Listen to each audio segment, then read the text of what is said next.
روح بیدار ہوگی تو وہ پیاس جو اس کے اندر اب پیدا ہوئی ہے وہ کدھر متوجہ ہوگی؟ اپنے پروردگار کی طرف۔ یہ ربط ہے اگلی آیت کا، آپ پڑھیے وَإِذَا سَأَلَكَ عِبَادِي عَنِّي فَإِنِّي قَرِيبٌ۔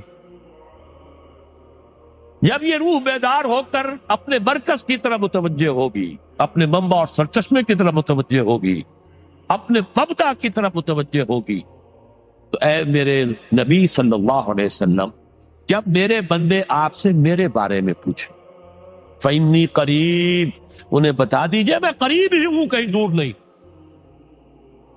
اس کی رگے جان سے بھی زیادہ قریب۔ ہم قریب ہیں، جب چاہو ہمیں پکارو، جب چاہو دعا کرو، جب چاہو باریابی حاصل کر لو۔ ہم تو مائل بے کرم ہیں، کوئی سائل ہی نہیں۔ ہم تو ہر روز رات کے آخری گھڑیوں میں سمائے دنیا تک نزول فرماتے ہیں، اور ہماری طرف سے پکارنے والا پکارتا ہے حل من مستغفر فاغفر لہ، کوئی استغفار کرنے والا کہ میں اسے بخش دوں، ہے کوئی مانگنے والا حل من سائل فاعطیہ، ہے کوئی مانگنے والا جسے میں دوں۔ تم سوئے ہوتے ہو، ہم تو غافل نہیں، تو متوجہ تو ہو، آؤ تو صحیح ہماری طرف۔ حدیث قدسی میں آیا ہے میرا بندہ میری طرف چل کر آتا ہے، میں دوڑ کر آتا ہوں، وہ بارش بھراتا ہے، میں ہاتھ بھراتا ہوں۔ میرا بندہ میرا ذکر اپنے دل میں کرتا ہے، میں اپنے جی میں اس کا ذکر کرتا ہوں، یاد کرتا ہوں۔ اور میرا بندہ اگر کسی محفل میں میرا ذکر کرتا ہے، میں اس سے بہت اعلیٰ محفل میں اس کا ذکر کرتا ہوں، بلائے اعلیٰ کی محفل میں ذکر کرتا ہوں۔ یعنی کہ الفاظ ہیں کہ تو تم غافل ہو بھائی ہم سے، ہم تو غافل نہیں۔ اغیب و وذو اللطائف لا یغیب وارجو ہو رجال لا یخیب، میں غائب ہو جاتا ہوں، وہ تو غائب ہونے والی ہستی ہی نہیں ہے، ہر آن موجود، ہوا معکم انا معکم۔ وَإِذَا سَأَلَكَ عِبَادِي عَنِّي فَإِنِّي قَرِيبٌ أُجِيبُ دَعْوَةَ الدَّاعِ إِذَا دَعَانِ فَلْيَسْتَجِيبُوا لِي۔ لیکن اب آئی بات اصل، یہ دو طرفہ بات ہوگی، مجھ سے دعا کرو، کسی وقت کی پابندی نہیں، کسی جگہ کی پابندی نہیں، ناپاکی کی حالت میں ہو تب بھی دعا کر سکتے ہو، میری کتاب کو ہاتھ مت لگانا، مجھ سے دعا کر سکتے ہو، دعا پہ کوئی پابندی نہیں، لیٹے مانگو، بیٹھے مانگو، ناپاکی میں مانگو، پاکی میں مانگو، جب چاہو مانگو مجھ سے، دعا میں کوئی خطرت نہیں۔ اور جہاں پکارو گے there and then I will listen to you and I will grant your prayers۔ اجیبو جو ہے، اجیبو دونوں مان، جواب دینا اور قبول کرنا، اجابت استجابت دونوں کا ایک ہی مفہوم ہے، جواب دینا اور قبول کرنا۔ اجیبو دعوت الداعی اذا دعان، میں تو ہر پکارنے والے کی پکار کو سنتا ہوں، قبول کرتا ہوں جب بھی وہ مجھے پکارتا ہے، لیکن فَلْيَسْتَجِيبُوا لِي، میرا بھی تو کہنا مانو، چاہیے کہ یہ بھی میرا کہنا مانے، مجھ سے محبت کریں، مجھ سے لو لگائیں، میرے دین کے لیے اپنے آپ کو وقف کریں۔ ان صلاتی و نسکی و محیای و مماتی للہ رب العالمین، میرے باغیوں کے خلاف بغاوت کریں، میرے دین کا جھنڈا اونچا کریں۔ یہ سارے احکام ہیں کہ یہ قرآن میں، قاتلوہم، جیسا کہ میں نے آپ کو بتایا اگلے ہی رکوع میں قتال کا حکم آ رہا ہے۔ اب وہ گھوڑوں کو روزہ رکھواتے تھے، بتا دیا یہ روزہ تمہیں کس لیے رکھوایا جا رہا ہے، اگلے ہی رکوع کے اندر حکم ہے قاتلوا فی سبیل اللہ الذین یقاتلونکم قاتلوہم حتی لا تکون فتنۃ ویکون الدین للہ، اللہ کے لیے دین ہو جائے، پورا کا پورا نظام اللہ کے تابع آ جائے، اس کے لیے پہلے دعوت دو، محنت کرو، جد و جہد کرو، اس دعوت کے نتیجے میں جمعیت فراہم کرو، جب جمعیت اتنی ہو جائے کہ پھر اس باطل نظام کے خلاف بغاوت کر سکو تو کرو بغاوت، اگر باطل نظام کے خلاف بغاوت نہیں کرتے ہو تو پھر ہم سے بغاوت ہے تمہاری۔ پہلے ذہنی بغاوت ہے، آپ ڈس اون کیجئے ذہنی اعتبار سے، نفسیاتی اعتبار سے، میں اس نظام کو نہیں اون کرتا، ریکنسائل نہ کیجئے اس کے ساتھ، کوئی تعاون نہ کیجئے اس کے ساتھ، کوئی چاکری اور ملازمت نہ کیجئے اس کی، تن من دھن لگائیے اس نظام کو بدلنے کے لیے، چاہے ابھی وہ دعوت کے مرحلے میں ہے، لوگوں کو تیار کیا جا رہا ہے، تربیت دی جا رہی ہے، تزکیہ کیا جا رہا ہے، لیکن ہدف کیا ہے؟ تاکہ اللہ کا دین غالب۔ فَلْيَسْتَجِيبُوا لِي، میرا بھی تو کہنا سنے اور مانے، میں جہاد کا حکم دیتا ہوں تو جہاد کریں، میں اقامت دین کا حکم دیتا ہوں اقیم الدین تو اس کے لیے کھڑے ہو جائیں، میں قتال کا حکم دوں تو قتال کریں۔ فَلْيَسْتَجِيبُوا لِي وَلْيُؤْمِنُوا بِي، اور مجھ پر ہی اپنا ایمان پختہ رکھیں، توکل کریں تو مجھ پر کریں، محبت کریں تو مجھ سے، راضی رہے تو میری تقدیر پر راضی رہے، توکل ہو، راضی برضائے رب ہو، اطاعت ہو، جب تک یہ ساری چیزیں اللہ کے لیے نہ ہو جائیں۔ والذین آمنوا اشد حبا للہ، اصل میں تو مومن وہ ہوتے ہیں جو سب سے بڑھ کر شدید ترین محبت اللہ سے کرتے ہیں۔ قل ان کان آباؤکم وابناؤکم واخوانکم وازواجکم وعشیرتکم واموال اقترفتموها وتجارۃ تخشون کسادها ومساکن ترضونها احب الیکم من اللہ ورسولہ وجہاد فی سبیلہ فتربصوا حتی یاتی اللہ بامرہ واللہ لا یہدی القوم الفاسقین۔ اے نبی ان سے کہہ دیجئے اگر تمہیں اپنے باپ، اپنے بیٹے، اپنے بھائی، اپنے اسپاؤسز، بیوی کے لیے شوہر، شوہر کے لیے بیوی، اور رشتے دار، اور تمہارے وہ مال جو تم نے بڑی محنت سے جمع کیے ہیں، تمہارے وہ کاروبار جن کا تمہیں اندیشہ ہوتا ہے کہ کساد بازاری نہ ہو جائے، کہیں پر جو ہے ریسیشن نہ آ جائے، اور تمہارے وہ مکان اور محلات جو تم نے بنائے ہیں، اگر یہ 8 چیزیں محبوب تر ہیں اللہ سے اور اس کے رسول سے اور اس کی راہ میں جنگ کرنے سے، جہاد سے، تو جاؤ دفع ہو جاؤ، بیٹھو وہاں یہاں تک کہ ہم اپنا فیصلہ سنا دے۔ اور اللہ ایسے فاسقوں کو، ایسے ناہنجاروں کو ہدایت نہیں دیتا۔ یہ ہے قرآن آیت نمبر 24 سورہ توبہ۔ فَلْيَسْتَجِيبُوا لِي وَلْيُؤْمِنُوا بِي لَعَلَّهُمْ يَرْشُدُونَ۔ اب وہ لفظ آ گیا رشد۔ دیکھیے پہلے آیا تھا لَعَلَّكُمْ تَتَّقُونَ، روزہ، مجرد روزہ تقوی پیدا کر دے گا، ضبط نفس، اور ضبط نفس بھی وہ جو حکم خداوندی کا تابع ہے۔ یہ روزے کی ریاضت ہے، روزے کی ریاضت کا حاصل۔ رمضان کے روزے کے ساتھ قیام اللیل کا دو گنا پروگرام، دن میں روزہ، رات کا قیام، قرآن کے ساتھ۔ اس کا پہلا نتیجہ کیا ہے؟ لعلکم تشکرون، تاکہ قرآن کی عظمت منکشف ہو جائے، قرآن کی قدر و قیمت سے تم آگاہ ہو جاؤ، تمہیں معلوم ہو جائے کتنی بڑی دولت ہے جو اللہ نے دی ہے۔ اور آخری بات یہ، جب تمہاری روح بیدار ہو جائے گی، اپنے مالک کے ساتھ ہم کلام ہوگی، اسی کا نام دعا ہے۔ دعا ہے جس کے بارے میں حضور نے فرمایا الدعاء مخ العبادہ، یہ عبادت کا جوہر ہے۔ الدعاء هو العبادہ، دعا ہی تو اصل عبادت ہے۔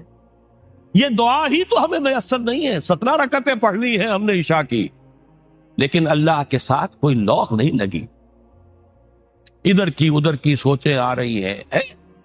17 رکعتیں پڑھی ہوں یا 7 پڑھی ہوں، 10 پڑھی ہوں، آپ کو اجر ملے گا، لیکن آپ کو دعا کی نصیب نہیں ہوئی۔ دعا کب ہوتی ہے؟ بقول اقبال،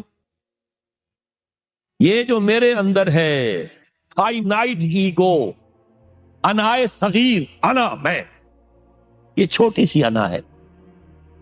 اس انائے کبیر، اس انائے کبیر کے لیے سب سے بڑی جو مظہر آیت ہے قرآن مجید میں، وہ سورہ طٰ، اننی انا اللہ لا الہ الا انا،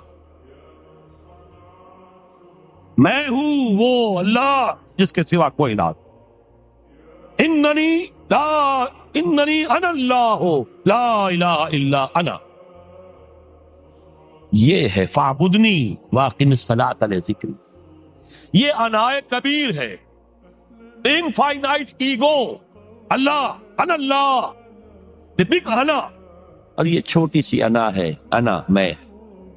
جب یہ انائے صغیر انائے کبیر کے روبرو آتی ہے، ہم کلام ہو، یہ ہے دعا۔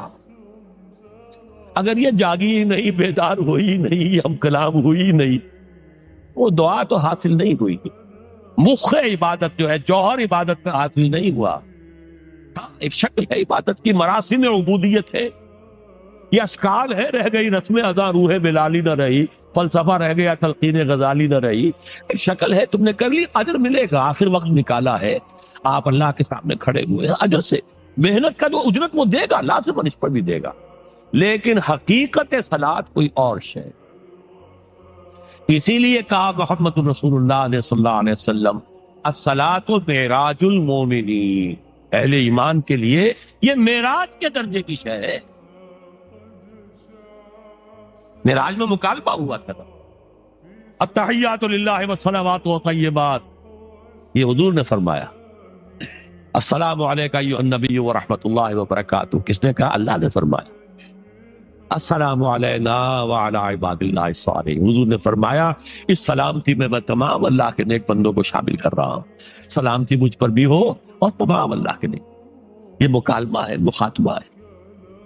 جب تک یہ مکالمے اور مخاطبے کی شکل نہیں، اگر وہ انائے صغیر جاگی ہی نہیں، سوئی ہوئی ہے، بے ہوش ہے، پڑی ہوئی ہے، سسک رہی ہے یا مر چکی ہے، روح مر بھی جاتی. جسم زندہ ہے، روح مر، جسم جان کے ساتھ زندہ ہے. حیوان انسان زندہ ہے، انسان مر چکا. اس لیے قرآن کہتا ہے نبی یہ مردہ ہے، اموات غیر احیاء. یہ نہیں سنتے ہیں، یہ آپ کو سمجھتے ہیں آپ کے یہ بڑے غور سے سن رہے، نہیں سن رہے، یہ تو مردہ ہے، روحانی طور پر مردہ ہے. ان کی روح مر چکی ہے. یہ تو حیوان رہ گیا زندہ صرف. یہ چلتے پھرتے مقبرے ہیں، یہ چلتے پھرتے تعزیے ہیں، اس کے سوا کچھ نہیں. یہ ابو جہل کون ہے اور ابو لہب کون ہے؟ یہ حیوان ابو جہل ہے اور حیوان ابو لہب ہے. ظاہر بات ہے کہ آنکھ تو کتے کی بھی ہے اور بلی کی بھی ہے، اور کان کتے کے بھی ہے، بلی کے بھی ہے. کتا بھی دیکھ کر گاڑی آ رہی ہے تو اپنے آپ کو بچاتا ہے. تم نے بچا لیا تو کون سا بڑا کمال کیا. وہ اندر کا انسان مر چکا ہے. یہ انسان اندر کا روحانی وجود یا مر چکا یا سسک رہا ہے یا دبا ہوا ہے، بے ہوش ہے. یہ بیدار ہو اور ہم کلام ہو. افلاک سے آتا ہے نالوں کا جواب آخر، کرتے ہیں ستاب آخر، اٹھتے ہیں حجاب آخر. آتا ہے، اللہ جواب دیتا ہے. اجیب دعوت الداعی اذا دعان. روحانی کان کھلے ہو تو تم جواب سنو گے، ان کانوں سے نہیں. وہی جب محمد پر آئی تھی ان کانوں سے نہیں آئی تھی، وہ دل پر اتری تھی براہ راست. فإنہ نزلہ علی قلبک.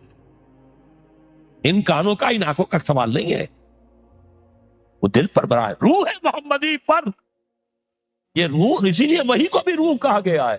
لانے والا بھی روح، اور روح الامین جس پر لایا گیا وہ بھی روح ہے محمدی، جس کا مسکن ہے قلب محمدی، اور جو لائی گئی وہ بھی روح ہے. وَكَذَلِكَ أَوْحَيْنَا إِلَيْكَ رُوحًا مِّنْ أَمْرِنَا. یہ قرآن ہم نے نازل کیا، ایک روح ہے اے محمد جو آپ پر نازل کی. مَا كُنْتَ تَدْرِي مَا الْكِتَابُ وَلَا الْإِيمَانُ. اس سے پہلے تو آپ کو کچھ پتہ نہیں تھا کتاب کیا، شریعت کیا، ایمان کیا. وَلَٰكِنْ جَعَلْنَاهُ نُورًا. ہم نے اس قرآن کو نور بنا کر آپ پر اتارا ہے. یہ ہے، اس کے لیے ہے اصل رشد. اب آخری لفظ آیا رشد. یہ گویا کہ جو مختلف الفاظ ہیں قرآن میں، کامیاب، فائزون. اتم الصیام الی اللیل. پھر اب روزے کو پورا کرو رات تک. الی اللیل میں پھر بڑی بحثیں ہوئی ہیں. اس لفظ کی مناسبت سے اہل تشیع اس کے قائل ہیں کہ جب کہ خوب اندھیرا ہو جائے، لیکن اہل سنت کا اجماع ہے کہ غروب آفتاب اس سے مراد، اس لیے کہ آغاز رات کا غروب آفتاب کے ساتھ. اور اس میں بھی احادیث کے اندر آیا ہے کہ تعجیل کرنی چاہیے.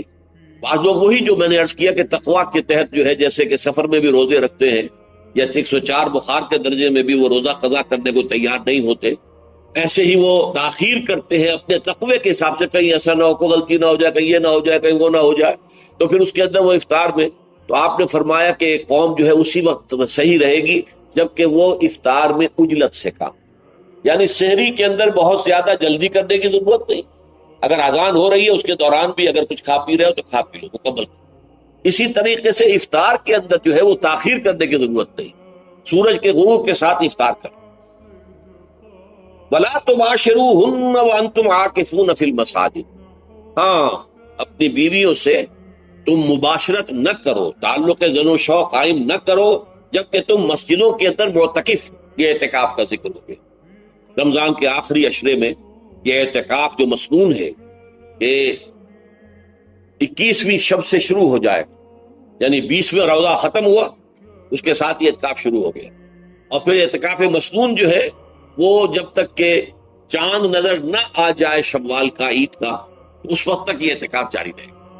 یہ ہے مسنون اعتکاف. اس کی کیا حکمت ہے وہ میں بعد میں عرض کروں گا. تو یہ حکمت جو ہے اس کے حوالے سے گفتگو بعد میں ہو جائے گی، لیکن یہاں یہ بتا دیا گیا کہ یہ جو رمضان کی 20 راتوں میں اجازت دی گئی ہے اپنی بیویوں کے ساتھ ہم بستری کی، وہ اس معتکف کے لیے نہیں ہے۔ جو مسجد میں معتکف ہے تو ہاں اس کی اہلیہ آ سکتی ہے وہاں ملاقات کے لیے، کسی مشورہ کوئی کرنا ہے بہت ضروری ہے، آ جائے، ملاقات ہو سکتی ہے، لیکن یہ کہ مباشرت نہیں ہو سکتی، وہ حرام۔ فرمایا وَلَا تُبَاشِرُوهُنَّ وَأَنْتُمْ عَاكِفُونَ فِي الْمَسَاجِدِ تِلْكَ حُدُودُ اللَّهِ، یہ اللہ کی حدود ہے، شریعت اسلامی کی یہ حدود ہے، فَلَا تَقْرَبُوهَا، تو ان کے قریب تک مت جاؤ۔ قرآن مجید میں اس اعتبار سے دو انداز تعبیر ہے کہ اللہ کی حدود ہے فَلَا تَعْتَدُوهَا، یہ اللہ کی حدود ہے، ان سے تجاوز نہ کرو، اس حد کو پھلانگ نہ جاؤ، اس حد سے آگے نہ گزر جاؤ۔ یہاں ہے تقربوہا، اللہ تعالیٰ کی حدود کے قریب تک نہ جاؤ۔ اس کی وجہ ایک حدیث میں بیان کر دی گئی ہے کہ جیسے ہر بادشاہ کی ایک چراگاہ ہوتی ہے، وہ صرف شاہی جو بھی ہیں جانور ہیں ان کے، یا گھوڑے ہیں یا کوئی اور ہیں، ان کے چرانے کے چرنے کے لیے ہے، وہاں پہ کوئی رعایت کا کوئی آدمی اپنی بھیڑ بکریاں وغیرہ نہیں لے جا سکتا۔ وہ حما کہلاتا تھا کہ یہ شاہ کے لیے مخصوص ہے، لکل ملک حمن وحم اللہ محارمہ، اللہ بھی بادشاہ ہے کائنات کا، ارض و سما کا، اس نے بھی جن چیزوں کو حرام کر دیا ہے وہ حما ہے، اس میں داخل نہیں ہونا تمہیں۔ تو فرمایا کہ جو چرواہا اپنی بھیڑوں کو بالکل اس کی آخری حد تک لے جائے گا تو اندیشہ ہے کہ کوئی بھیڑ کوئی بکری چھلانگ لگائے اور اس چراگاہ میں داخل ہو جائے۔ اس لیے کیپ این ڈسٹینس، ایک فاصلے پر رہو۔ احتیاط کا تقاضا یہ ہے کہ اس آخری حد کے قریب نہ جاؤ، فلا تقربوہا، اس کے قریب نہ جاؤ۔ ان حدود کی تو سختی کے ساتھ پابندی کرنی ہے۔ ان کے لیے یہ ہے کہ ان کو نہ صرف یہ کہ ان سے تجاوز نہیں کرنا، بلکہ ان سے ذرا کچھ فاصلے ہی پر اپنے آپ کو رکھنا ہے۔ کذالک یبین اللہ آیاتہ للناس، اسی طریقے سے اللہ تعالیٰ واضح کرتا ہے اپنی آیات کو لوگوں کے لیے، وَلَعَلَّهُمْ يَتَّقُونَ، اور تاکہ وہ پھر تقویٰ کریں، بچیں۔ جب احکام معلوم ہو گئے اب بچنا آسان ہے، جب احکام معلوم نہیں تو اندیشہ ہے کہ کہیں کسی حرام کے اندر جو ہے وہ ملوث ہو جائے۔ جیسے کہ ایک حدیث میں آتا ہے کہ الحلال بین والحرام بین وبینہما مشتبہات، حلال کیا ہے یہ بھی واضح ہے، حرام کیا ہے یہ بھی واضح ہے، البتہ ان دونوں کے مابین کچھ چیزیں ہوتی ہیں متشابہات، پتہ نہیں حلال ہے کہ حرام ہو، تو تم بچو، ان چیزوں سے بھی بچو، اس لیے کہ اس کے اندر حرام ہونے کا اندیشہ ہے نا، لہذا ان سے بھی بچو۔ جو صریحاً حلال ہے اسی پر اکتفا، جن کے بارے میں تعین نہیں ہو پا رہا ہے کہ وہ حلال ہے، البتہ یہ بھی ثابت نہیں ہو رہا ہے کہ وہ حرام ہے، تو ان سے یہ تقویٰ کا تقاضا ہے۔ اگرچہ قانونی اعتبار سے یہ کہا جائے گا کہ وہ مباح، جس شے کی حرمت کا ثبوت ہمیں کتاب اللہ اور سنت رسول سے نہ ملے وہ مباح ہے، لیکن یہ ہے کہ تقویٰ کا تقاضا یہ ہے، قانون کا تقاضا یہ کہ مباح کو آپ اختیار کریں گے تو آپ پر گرفت نہیں ہوگی، اس لیے کہ اس کی حرمت ثابت نہیں ہے، لیکن تقویٰ کا تقاضا یہ ہے کہ آپ صرف اس شے پر اکتفا کریں کہ جس کے حلال ہونے کے لیے ثبوت اور دلیل موجود۔ تو یہ ہے کہ تلک حدود اللہ فلا تقربوها کذالک یبین اللہ لکم للناس آیاتہ للناس لعلہم یتقون۔ تو یہ احکام ہے تکمیلی روزے کے، جس کے ضمن میں میں نے کچھ احادیث نبویہ کے حوالے سے بھی ان کی مزید وضاحت کر دی۔ اب یہ تیسری بات، روزے کا اصل حاصل کیا ہے؟ اب پہلی آیت پر ہمیں توجہ دینی ہوگی، یا ایھا الذین آمنوا کتب علیکم الصیام، اہل ایمان تم پر روزہ فرض کیا گیا، لکھ دیا گیا، طے کر دیا گیا۔ اگرچہ جیسا کہ میں نے عرض کیا یہ ابتدائی حکم ہے اور اس میں وجوب علی تخییر وہ بعد میں آ چکا دوسری آیت، کما کتب علی الذین من قبلکم، جیسے کہ یہ فرض کیا گیا تھا ان پر جو تم سے پہلے تھے، یعنی یہود اور نصارہ، ان پر بھی یہ روزہ جو ہے یہ فرض تھا۔ البتہ احکام مختلف ہو گئے، جیسے جمعے کا دن، اور جمعے کو چھوڑ کر یہودیوں نے سبت کا دن اختیار کیا، عیسائیوں نے جو ہے وہ سنڈے کو اختیار کر لیا، لیکن احکام میں فرق ہے۔ وہاں پورے سبت کے دن، ہفتے کے دن کاروبار دنیاوی مطلقاً حرام، لیکن ہمارے ہاں شریعت کے اندر آسانی پیدا کی گئی کہ صرف جمعے کی اذان سے لے کر نماز ادا ہو جانے تک وہ حرام ہے، لیکن باقی یہ ہے کہ اس سے پہلے بھی اگر کرو اور بعد میں جب فَإِذَا قُضِيَتِ الصَّلَاةُ فَانتَشِرُوا فِي الْأَرْضِ وَابْتَغُوا مِن فَضْلِ اللَّهِ، جب نماز ادا ہو چکے تو جاؤ، منتشر ہو سکتے ہو زمین میں اور اللہ تعالیٰ کے فضل کو تلاش کر سکتے ہیں۔ تو اسی طریقے سے اگرچہ حکم روزہ جو ہے وہ تو سابقہ امتوں میں بھی تھا، لیکن یہ اس کے احکام جو ہے ان کے اندر تغیر و تبدل ہے۔ کتب علیکم الصیام کما کتب علی الذین من قبلکم لعلکم تتقون، تاکہ تمہارے اندر تقوی پیدا۔ اب یہ ہے حکمت صوم کی پہلی آیت۔ تقوی کسے کہتے ہیں؟ بچ، کس چیز سے بچ؟ اللہ نے جو چیزیں حرام کی ان سے بچ، اللہ کے احکام کو توڑنے سے بچ۔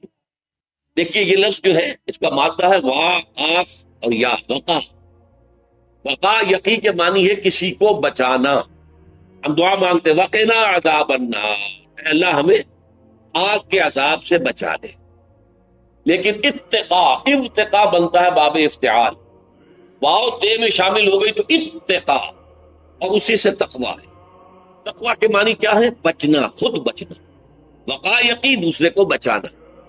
بچنا اللہ کے احکام کو توڑنے سے، اللہ کی حرام کردہ چیزوں میں ملوث ہونے سے، اللہ کے غضب سے، غصے سے، اللہ کی ناراضگی سے، اور آخرت میں اللہ کے عذاب سے۔ یہ بچنے کی روش ہے، پوری زندگی میں بھی اس کو جاری رکھو۔ یہ تقویٰ زندگی میں کیا ہوگا؟ اللہ کے احکام کو توڑنے سے بچنا، اللہ کی حرام کردہ چیزوں میں ملوث ہو جانا، ان کا استعمال کھانے پینے سے متعلق ہو یا وہ شہوت سے متعلق ہو یا کسی اور چیز سے متعلق ہو، اس سے بچنا۔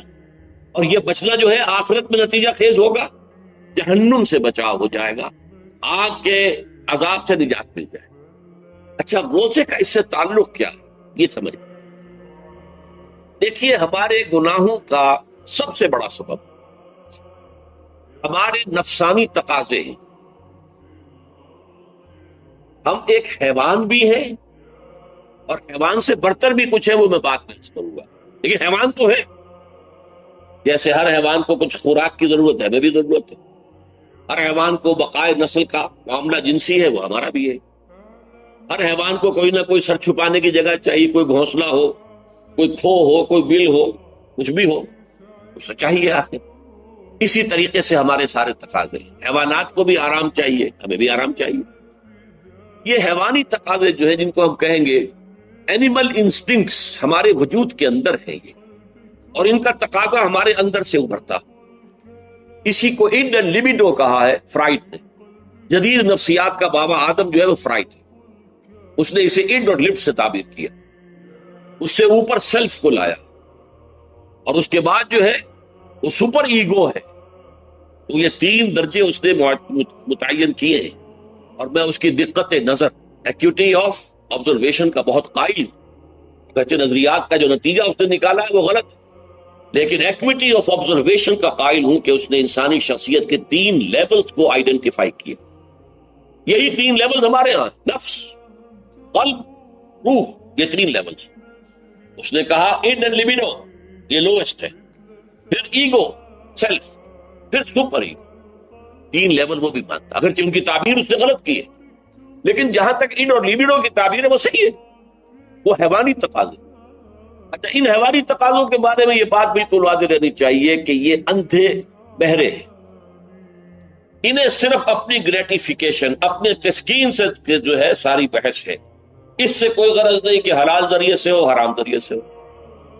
پیٹ کھانے کو مانگتا ہے بھوک کے اندر، اب آدمی جو ہے حرام کے اندر بھی بیمار بیٹھتا ہے، یہاں تک کہ خود شریعت اجازت دیتی ہے کہ اگر جان پر بن جائے آدمی جو ہے وہ فاقے سے مر رہا تو وہ کوئی حرام چیز کھا کر بھی اپنی جان بچا سکتا، لیکن عام حالات میں نہیں۔ لیکن ہو سکتا ہے ہمارا چٹخارا جو ہے وہ حرام کی طرف ہمیں لے جائے۔ کسی کو واقعتاً اللہ نہ کرے کہ سور کے گوشت کا چسکا لگ جائے، وہ اس کے بغیر بچتا ہی نہیں، کھاتا ہے۔ شراب کی عادت ہو گئی، پیتا ہے، یہ نہیں۔ تو ہمارا پیٹ مانگتا ہے، اور اسے اس سے غرض نہیں کہ حلال سے کھایا یا حرام سے کھایا۔ ہماری شہوت اپنی تسکین چاہتی ہے، اسے اس سے غرض نہیں کہ حلال سے یا حرام سے، جائز سے یا ناجائز سے۔ اسی طریقے سے ہمارے تمام تقاضے جو حیوانی ہیں، ایک تو یہ کہ بہت زوردار ہیں، اور چونکہ وہ اندھے بہرے ہیں لہذا جو قرآن میں کہا گیا ان النفس لامارۃ بالسوء، یہ نفس تو بدی کا حکم دیتا ہی ہے، یہ گویا کہ اس کے اندر رجحان جو ہے انہیرنٹ ہے کہ وہ بدی کی طرف انسان کو ترغیب دلاتا ہے، چاہے وہ اپنی ضروریات سے متعلق ہو، چاہے چٹخاروں سے متعلق ہو، چاہے جو بھی لذت اسے درکار ہے اس سے متعلق ہو، چاہے وہ جنسی لذت ہے اور چاہے وہ طعام کی، یعنی جسے ہم کہتے ہیں کہ انسان جو ہے وہ اپنے پیٹ اور فرج کا غلام بن کر رہ جائے، اس لیے کہ جو تقاضا بھی آیا ہے اس کو پورا کرنا۔ یہ جو کیفیت انسان کی ہے، اس کے لیے ایک مشق جو ہے وہ روزہ فراہم کرتا ہے۔ روزے کے آپ نے 12 13 14 گھنٹے کا بھی روزہ ہوتا ہے، بعض جگہوں پر 16 17 گھنٹے کا روزہ ہوتا ہے۔ اس عرصے میں آپ اپنے نفس کو حلال چیزوں سے بھی روکے رکھتے ہیں۔ اس منہ زور گھوڑے کو جو ہے آپ اس کی لگام کس کر رکھتے ہیں کہ حلال بھی نہیں کھانے دے رہے، بھوک لگی ہو یا کھانا بہترین موجود ہے نہیں کھا سکتے، اللہ کا حکم نہیں ہے، اللہ کی اجازت نہیں، شدید پیاس ہے، بہترین مشروبات فریج میں رکھی ہوئی ہے، نہیں کھا سکتے، نہیں پی سکتے، جائز نہیں ہے، حالانکہ حلال ہے، حرام نہیں ہے، بیوی موجود ہے، یا جیسے کہ لونڈیوں کا معاملہ ہوتا تھا لونڈی موجود ہے، لیکن نہیں، آپ اپنی شہوت جو ہے وہ اس سے پوری نہیں کر سکتے۔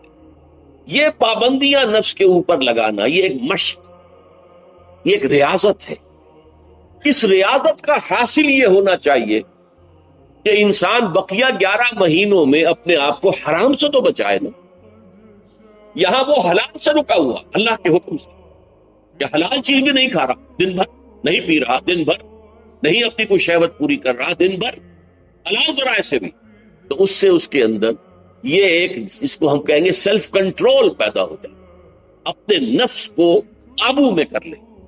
یہ گویا کہ اس کا سب سے پہلا اس روزے کی ریاضت، روزے کی مشق کے حوالے سے یہ اس کی حکمت ہوئی کہ اس سے کے ذریعے سے انسان میں سیلف کنٹرول پیدا ہو رہا ہے، ضبط نفس۔ یہاں پہ تھوڑی سی میں وضاحت کر دوں، رہبانیت کے اندر آپ کو معلوم ہے کہ سیلف اینیہیلیشن، انگریزی الفاظ جو ہیں وہ زیادہ بعض لوگوں کے لیے واضح ہوں گے، نفس کشی، نفس کو کچل دینا، ختم کر دینا، مار دینا، یہ رہبانیت میں ہوتا، اسلام میں نہیں۔ اسلام کا نظام بڑا متوازن ہے، ان لنفسک علیک حقا وان لزوجک علیک حقا وان لزورک علیک حقا۔ حضور نے فرمایا دیکھو تمہارے نفس کا بھی تم پر حق ہے، اسے مناسب حد تک آرام دینا بھی تمہارے ذمے ہے، اسے غذا بہم پہنچانا بھی تمہارے ذمے ہے، فرق صرف کیا ہے، حلال سے ہو حرام سے نہ، اس کی شہوت کو پورا کرنا بھی تمہارے ذمے ہے، فرق صرف کیا ہے، جائز راستے سے ہو حرام سے نہ۔ اس کا نام ضبط نفس ہے، سیلف اینیہیلیشن، نفس کو کچل دینا۔ یہ جو تپسیاں جو ہیں ہندو سادھو کرتے رہے ہیں، اور جو سب سے زیادہ معاملہ جو ہے وہ جو راہب ہوتے تھے حضرت مسیح علیہ السلام کے پیروکاروں میں، انہوں نے تاریخ کے اندر جو مثالیں دی ہیں اس کا جو ہے اندازہ کرنا مشکل ہو جاتا ہے کہ کس درجے وہ لوگ اپنے نفس کو کچل دیتے، جس کا قرآن مجید میں سورہ حدید میں ذکر بھی ہے۔ اکثر لوگ تو پابندی نہیں کر سکتے تھے، اپنے اوپر پابندیاں لگانے کے بعد غلط راستوں پر بھی چل پڑتے تھے، لیکن جو لوگ ان پابندیوں کو نبھاتے تھے وہ کس انتہا تک جاتے تھے۔ کبھی آپ جو ہے ہسٹری آف کرسچن مناسٹسزم پر جو تاریخ کی کتابیں لکھی گئی ان کو پڑھیں تو اندازہ۔ مولانا مودودی نے تفہیم القرآن میں اس کا کچھ حوالے دیے ہیں، اور واقعہ یہ کہ رونگٹے کھڑے ہو جاتے ہیں انسان پر کہ اس درجے میں انہوں نے اپنے نفس کو کچلا۔ ہمارے صوفیہ کے ہاں بھی بعض ایسی روایات صحیح ہیں یا غلط ہے بیان کی جاتی ہیں، لیکن اسلام کا اصل معاملہ کیا ہے، توازن، اعتدال۔ تمہارے نفس کا بھی تم پر، ان لنفسک علیک حق، تمہاری بیوی کا بھی تم پر حق ہے، وان لزوجک علیک حق، اور تمہارا جو بھی کوئی ملاقاتی ہے، کوئی دوست ہے، اس کا بھی زور کالے کا حق ہو، زیارت کرنے کے لیے کوئی آیا اس کا بھی حق ہے، ان کے حقوق ادا کرو۔ حضرت عبداللہ ابن عمرو بن العاص رضی اللہ تعالی عنہما صحابہ کرام میں اس اعتبار سے بہت ممیز تھے کہ ان پر عبادت جو ہے، عبادت گزاری کا اتنا غلبہ ہو گیا تھا، ہر روز روزہ رکھتے تھے اور رات کو پوری رات کھڑے رہتے تھے۔ حضور کو اطلاع دی گئی، حضور نے طلب کیا، فوراً آپ نے فرمایا یا عبداللہ الم نخبر، کیا ہمیں یہ خبر نہیں دی گئی انک تصوم الدہر تقوم اللیل، کہ تو ہمیشہ رات کو کھڑا رہتا ہے اور ہر روز روزہ رکھتا ہے۔ ظاہر بات ہے حضور کے حضور میں جھوٹ کیسے بولتے، ویسے بھی جھوٹ بولنے کا سوال نہیں صحابے کے لیے، تو عرض کیا بلا یا رسول اللہ، یہ تو صحیح ہے، لا تفعل، عربی کا مطلب فإن لنفسك عليك حقا وإن لزوجك عليك حقا وإن لزورك عليك حقا. تمہارے نفس کا بھی تم روزہ رکھو بھی اور افطار بھی کرو. بہترین روزہ جو ہے وہ حضرت داؤد علیہ السلام کا تھا. ایک دن روزہ رکھتے تھے، ایک دن افطار کرتے تھے. لیکن یہ ہے کہ آپ ہفتے میں 2 دن روزے حضور کے ہیں، سوموار کو اور جمعرات. مہینے میں 3 روزے یہ ہیں. اس میں گویا کہ سنت پر عمل بھی ہو جائے. لیکن یہ کہ ہمیشہ روزہ رکھو، بلکہ یہاں تک کہا گیا ما ساما من سامت دہر، جو ہمیشہ روزہ رکھتا ہے اس نے کوئی روزہ رکھا ہی نہیں. کیا مطلب؟ یہ تو اس نے اپنی ہیبٹس بدل لی ہیں. ہیبٹس ہو گئی ہیں یہ کہ سارا دن بھر نہیں کھانا، صبح کھانا، شام کو کھانا، بس. یہ تو اس نے اپنی ہیبٹ بدل لی ہے. روزہ ہیبٹ بن گیا اس کا. ما ساما من سامت دہر، جس نے ہمیشہ روزہ رکھا اس نے کوئی روزہ رکھا ہی نہیں. اس لیے کہ روزہ تو در حقیقت اس شخص پر شاخ گزرتا ہے جس کو عادت ہے دن میں کھانا کھانے کی. اس کو دن کے اندر 3 کھانے کھانے کی عادت ہے، تبھی تو وہ شاخ گزرے گا. اگر وہ عادت ہی آپ نے بدلنی ہے تو ظاہر بات ہے کہ پھر روزے کی جو برکت ہے وہ تو ظاہر نہیں ہوگی. تو بہرحال اس اعتبار سے غور کیجئے کہ یہ پہلا حکم جو ہے روزے کا، لعلکم تتقون، تاکہ تمہارے اندر تقوی پیدا ہو جائے، اپنے نفس پر کنٹرول پیدا ہو. اس کو یوں سمجھیے کہ یہ ایک بڑا منہ زور گھوڑا ہے، ہمارا جو نفس ہے، ہمارا جو جسم ہے، حیوانی نظام. اس پر ہماری خودی یا ہماری انا یا ہماری ایگو یا ہمارا سیلف، یہ اس پر حکمران ہے. اس کا گھوڑے کا سوار ہے. اب اگر گھوڑا منہ زور ہے اور سوار کے قابو میں نہیں ہے تو کیا نتیجہ نکلے گا؟ اب وہ گھوڑے کے اختیار میں ہے سوار صاحب کی جان جو ہے، وہ جا کر پٹک دے کہیں، کسی کھائی میں گرائے، کسی اور جگہ گرائے، وہ تو گویا کہ اس کے رحم و کرم پر. اگر سوار تکڑا ہے اور سوار نے جو ہے گھوڑے کو قابو میں کیا ہوا ہے، اس کی رانوں میں بھی جان ہے، دبایا ہوا ہے گھوڑے کو اپنی رانوں کے درمیان، تو ظاہر بات ہے کہ اب یہ گھوڑا جو ہے بہت بڑی ایسٹ ہے اس کے لیے. اب گھوڑا ادھر جائے گا جدھر سوار لے جانا چاہے گا. سوار اپنے مقصد، اپنی منزل تک پہنچے گا گھوڑے کے ذریعے سے. اور اگر برعکس ہے، جیسا کہ میں عرض کر چکا ہوں، تو وہ سوار جو ہے وہ گھوڑے کے رحم و کرم پر. یہی معاملہ ہے. ہماری خودی یا ہماری انا یا ہمارا ایگو، یہ در حقیقت یہ راکب ہے، اور ہمارا وجود حیوانی یہ مرکب ہے، یہ گھوڑا. اگر ہم قابو یافتہ ہوں اپنے گھوڑے کے اوپر تو یہی جسم ہمارے لیے ایک بہت بڑا ایسٹ ہے. ہاتھوں سے نیکی کمائیں گے، پاؤں سے نیکی کمائیں گے، آنکھوں سے نیکی کمائیں گے، کانوں سے نیکی کمائیں گے. یہ ساری نیکیاں کمانے کا ذریعہ ہے. تلاوت قرآن سن رہے ہیں تو کانوں کی نیکی ہو رہی، قرآن دیکھ کر پڑھ رہے ہیں تو آنکھوں کی نیکی ہو رہی. یہ سارے ہمارے اعصاب، ہمارے تمام اعضاء و جوارے نیکی کا ذریعہ ہے. لیکن اگر کہیں یہ ہمارا نفس ہمارا ایڈ اور لیبیڈو ہم پر قابو پا لے تو پھر ہم اس کے رحم و کرم پر، پھر وہ ہمیں جس کھائی میں چاہے گا گرا دے گا. تو اس اعتبار سے روزہ مجرد ابھی روزے کی بات ہو رہی ہے، وہ روزہ خاص طور پر کہ جس کا حکم پہلے دیا گیا ایام معدودات، اس کے بارے میں اس کی حکمت، مجرد روزے کی حکمت کیا ہے؟ ضبط نفس. اسی ضبط نفس کا دوسرا نام تقویٰ ہے. آپ اپنے نفس پر قابو یافتہ ہیں اور پھر اللہ کے سامنے جھک رہے ہیں. یہ ہوئی نا اصل بات. آپ اللہ کے سامنے تو جھک رہے ہیں، اے اللہ میں تیری ہی بندگی کرتا ہوں، اب کروں گا. نفس پر قابو ہے ہی نہیں، تو آپ کا یہ کہنا مہمل ہو جائے گا. نفس کا تقاضا ابھرے گا اور آپ اس کے آگے ہاتھ جوڑ کر کھڑے ہو جائیں گے. تو گویا کہ جو آپ نے کہا تھا ایاک نعبد و ایاک نستعین، اس کی پیروی کرنا، اس کو پورا کرنا، اس کا تقاضا بجا لانا آسان کام نہیں. جو بھی گویا مسلمانوں پہ لڑتا ہوں کہ دانم مشکلات لا الہ، جب میں کہتا ہوں کہ میں مسلمان